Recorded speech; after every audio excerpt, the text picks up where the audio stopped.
भुशुड़िब नवीन को हिंजिलीगढ़ निर्वाचन को वर्षे पूरी भी हिंजिली रे नहीं नवीन को पता। नवीन को मिलुनी देखा दर्शन बढ़िलानी कर्मी डिप्रेशन।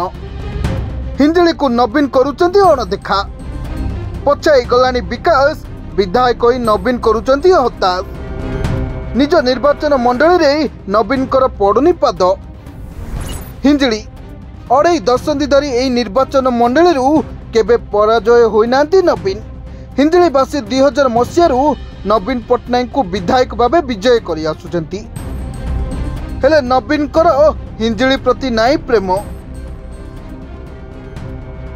हिंजिलीवासी समस्या दूर करने तो दूरर कथा नवीन बाबू 2024 निर्वाचन परठू हिंजिली रे पाद देना केवल डिसेम्बर मासरे बुली आसी। ना हिंजिलीर विकास कथा बुझुचंती ना जनता को उन्नति पाई किछि करूचंती। भोट सरीगला परे भोटर कथा पचरु नांती हिंजिली विधायक तथा विरोधी दलर नेता तथा बीजेडी सुप्रीमो नवीन पट्टनायक। एपरिकी निज निर्वाचन मंडलीर कर्मी को मध्य देखा दर्शन देउनांती।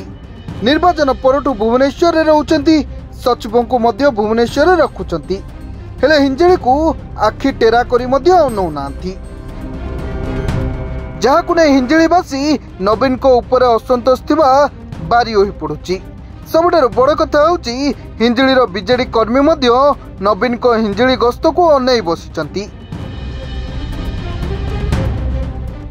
तबे नवीन मुख्यमंत्री थिबा बेले मध्य हिंजिली को एते गस्त करू नथले। हेले एबे विरोधी दलर नेता हेला पर मध्य वर्षे हेलानी हिंजिली गस्त को जाई नांती। एथरु जा जणा पडुची धीरे धीरे नवीन कर हिंजिलीगढ़ भुशुड़िबारे लागिची। तबे 2024 निर्वाचन रे नवीन दुईटी निर्वाचन मंडली तथा हिंजिली एवं कंटाबांझीरू लड़ाई करथिले।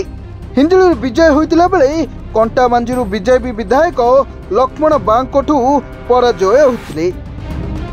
जदि नवीन निज निर्वाचन मंडली को एमिति अणदेखा करिवे तेबे निश्चय जे हिंजिली आसन भी नवीन को हाथरू खसीजिव बोली राजनीति समीक्षक अनुमान करुचंती।